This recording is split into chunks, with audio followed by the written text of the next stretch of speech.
Okay, this video is dedicated to those who are begging me to drop the Bobby Fischer videos.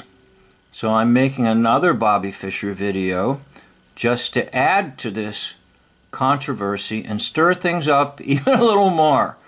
Now, the first part of the video is not me. You are looking at Mr. Todd Grande, and this comes from his channel. And I would like to thank him for providing the information. And I would like to thank him for his research on Bobby Fischer.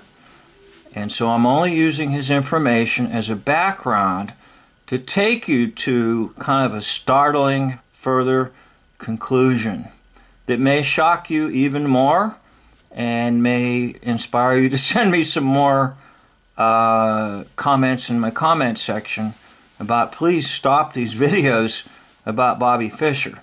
So let's listen to Dr. Grande provide background information and then make some comments about mental health.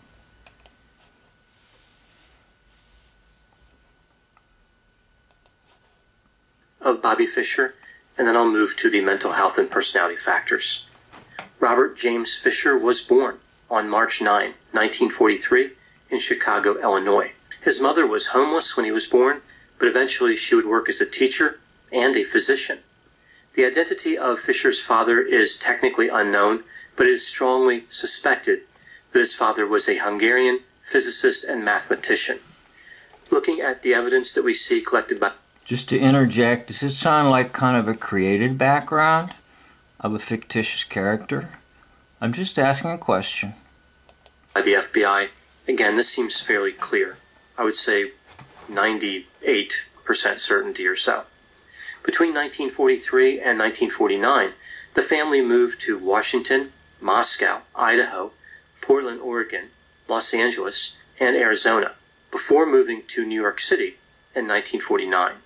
Fischer took an interest in chess when he was 6 years old, using a chess set which was purchased from a candy store, and not long after this, he read a book on chess. Later on, Fischer's mother was worried he was spending too much time alone with his chess set. She was eventually able to enter Fischer in a chess exhibition.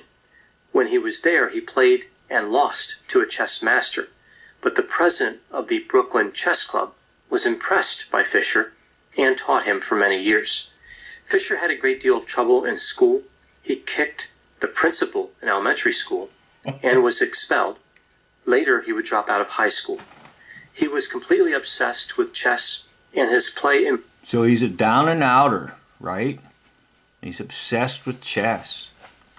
And his mother is so worried about him always spending time with chess, but yet she sets up a chess tournament for him. Improved over time. He won several tournaments over the next few years and played in many exhibitions. At age 15, he would win the U.S. championship.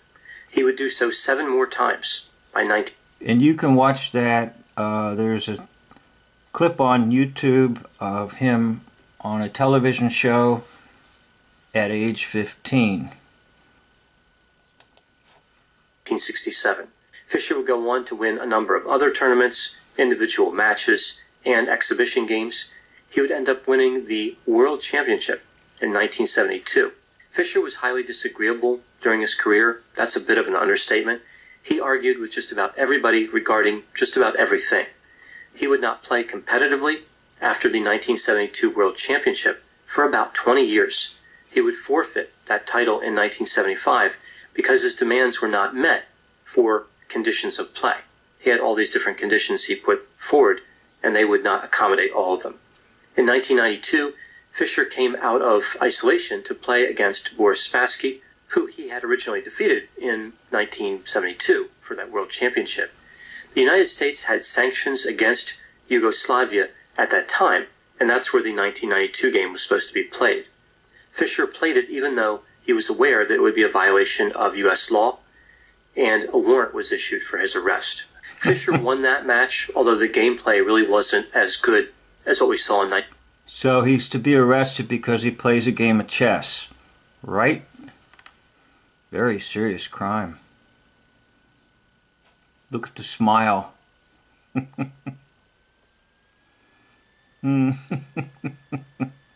Don't worry. It gets better. I mean, it gets worse. I mean, it gets confusing. 1972. After the match, Fischer lived in Hungary, Philippines, and eventually made his way to Japan. Japanese officials arrested Fischer in 2004 and were preparing to deport him to the United They arrested him for what? What? Come on, it's a comedy show. States when Iceland intervened at Fischer's request, eventually granting Fischer full citizenship. Fischer would live out the remainder of his life in Iceland. That's right, because he's really Leonard Nimoy. You got to put him in some obscure spot. Maybe they should have taken him to Greenland, right? You know, Greenland doesn't exist. Well, Iceland's better, I guess. Dying of kidney failure on January 17, 2008. He was 64 years old. Now moving to the mental health and personality factors. There are a number of factors that could have contributed to Fischer's mental state. I'll go through several items here, starting with his mother. Fischer's mother was arrested for disturbing the peace after an incident where she tried to sneak into a Chicago charity that provided resources to single mothers. As a result of this arrest, she was mandated to have a mental health evaluation. She was found to have paranoid personality, but not psychosis. Fischer and his mother would argue frequently. The relationship became much worse when Fischer was in his teens. Fischer's mother had taken him to 3 different mental health professionals when he was a child. She wanted him to be treated for his chess obsession. One mental health professional told her that he could think of worse things than chess for a person to be devoted to. In that case, we better take hundreds and thousands of youth and adults to mental health professions because of their obsession with their cell phones. Well, let's go on. I'm having fun. Maybe you're not, but I am. Now, Fischer's mother was under surveillance by the FBI for many years. She was a communist and she spoke Russian. She's a communist and spoke Russian. Now, that's a little bit of a clue here. Wait till I get to my little conclusion. You're going to flip out on me. So it's hard to know where the paranoia was really coming from. When there is a legitimate reason to be concerned, it makes it difficult to really make any type of assessment. Now, looking at Fischer's father, he was described as an unstable and undesirable person. He would walk around with soap in his pockets and frequently wash his hands. He would not touch door handles. He was described as paranoid. Seems like he may have... Kind of like the current population at the moment, right? Kind of like the current population at the moment. Had some obsessions as well there. Now, looking at Fischer, from an early age, Bobby Fischer was described as independent, eccentric, deeply troubled, exceedingly paranoid, argumentative, unhappy, provocative, and socially awkward. When Fischer was 13, a mental health professional tried to establish a rapport with him. They played chess together, but eventually Fischer screamed at the professional and walked out of the office, putting a slight damper on the therapeutic alliance. Many people wanted to forcefully intervene to try to help Bobby Fischer, like trying to make him go see a mental health professional and stay in treatment, but they were afraid that his thinking would be affected, and subsequently his chess playing abilities would be affected. So there was a concern here with Bobby Fischer that the symptoms that he had were negative, but they might also impart a positive. And his ability was so incredible that, again, people just didn't want to get near that and risk throwing off the balance, changing one variable that may cause his ability to just collapse. Bobby Fischer made demands from tournament directors that were quite unusual. He asked for special seating, special lighting. He complained that his opponents were poisoning his food. There's a reason for that, and I'm going to get to it here in just a little bit. They were colluding by prearranging draws, so the opponents would work out in advance that they were going to draw instead of having a win and a loss. His hotel room was being monitored by electronic surveillance. Well, that's probably true. Eventually, he became afraid to fly because he thought the Russians might sabotage the aircraft. He had a Well, what do you think everybody is right now? Afraid to fly because of terrorists, afraid to fly because there's a on the plane and everybody wears a, and nobody can do anything because the you know what will get you. None of this is weird. Why? Because it's what has happened currently in our society. Well, let's go on. And by the way, I do appreciate Dr. Grande. He's done a really good job. It's just that I'm using his information to give a little different twist on it. And maybe Dr. Grande would like to psychoanalyze me.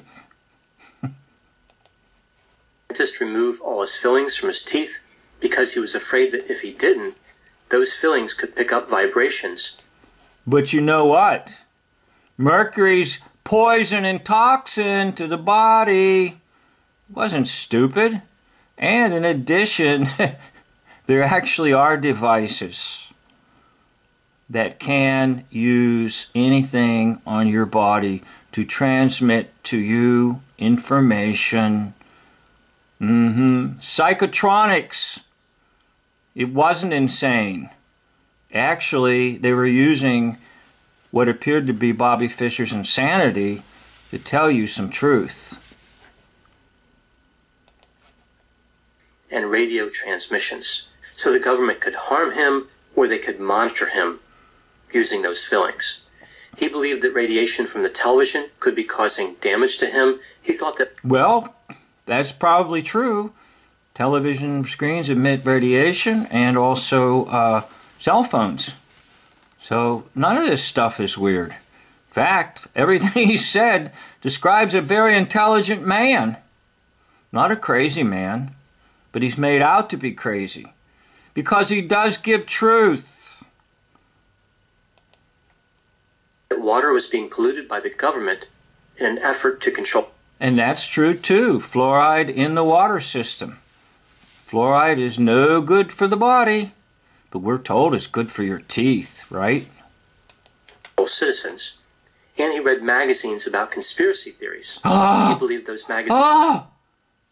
Conspiracy theories! Oh no! He is mental! Conspiracy does not exist. It never did, right? So when you went to school and they taught you in school that the American colonists conspired to overthrow the English, that didn't exist, right? It did exist in your hoax history.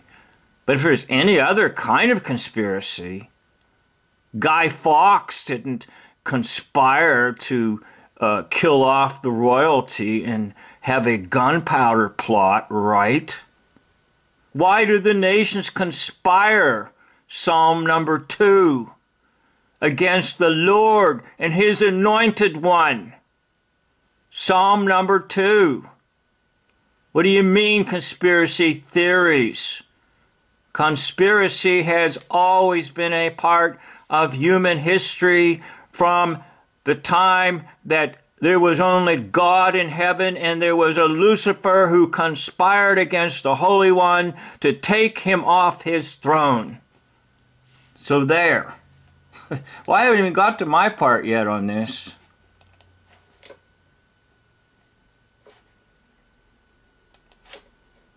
Provided inside information on what the government was up to. Bobby Fischer held strong biases against multiple populations. For example, he was anti-Semitic and anti-American, which alienated. Well, no comments will be made on either one of those statements. A number of potential friends and supporters. So taking a look at his personality, I'll conceptualize his personality using the 5-factor model. I remember the 5 factors through the acronym O. Okay, I'm going to stop with Dr. Grande, and I'd like to thank Dr. Grande. It's just that my perspective and what I think is happening in our land and what I think about Bobby Fischer is not quite the same. but he did try to give an objective reasoning about things. So what I'm going to do, I'm going to tell you something that's going to blow your mind, and it's going to add a little more to this. Oh, please don't talk about, please don't talk anymore about Bobby Fischer, because I've studied a lot of his chess games. Well, guess what? Guess what? Bobby Fischer actually played chess against himself. Bobby Fischer is also Boris Spassky. What? You heard me. Bobby Fischer is also Boris Spassky. Boris on the left, Bobby on the right. Now you say, you've gone too far on this. No, not really. This is nothing new to me. It might be new to you, but it's nothing new to me. I call it the split persona. And here's the deal for you. Abraham Lincoln was Jefferson Davis. Jefferson Davis was Abraham Lincoln. I know, you can't handle that. Well, you can try to handle this one. The Northern generals, whenever there was a major battle, fought the Southern generals, and the Northern generals were the same as the Southern generals. You can go to my other channel called War Backwards is Raw, R-A, and go back in time. Go to the button that says by rank order of chronology of videos. And it would be like the second or third video I ever made in my life. I called it, I Fought Myself in a Civil Raw Battle, R-A-W, battle. I fought myself in a civil raw battle. I will show you that the Northern generals were the same as the Southern generals in the Civil War battles. That's right. It's called the split persona. The same individual plays both parts. Now, how did they do this? By editing. It's not hard to do. Not hard to do at all. Okay? Spassky was Fischer. Fischer was Spassky. And did you pick up on that Bobby Fischer's mother spoke Russian? And they're always being watched by the FBI and stuff. It was all a bunch of gobbledygook to make it more interesting and more mysterious and get more press coverage and get more television coverage. It was all a bunch of gobbledygook. So I'd like to thank you for watching. And you go ahead and put your comments in. Tell me to lay off Bobby Fischer. Well, maybe I'll just make another video then if you tell me to lay off Bobby Fischer. Because chess championships were a joke. Just like sports basically is a joke too. Because things are fixed. Completely fixed. But your mind won't allow you to believe it. You'd much rather believe that a little boy works his way up, and at age 15, he's a grandmaster champion in chess. No, just professional actor playing another role like you might play on Star Trek. And by the way, some of those other videos I did, you can see that Spock in Star Trek loves chess. and he's constantly playing chess. Well, that's another clue. Nimoy played Bobby Fischer, and Bobby Fischer played against himself, Boris Spassky, because it was all just a show. Thank you for watching. End of video.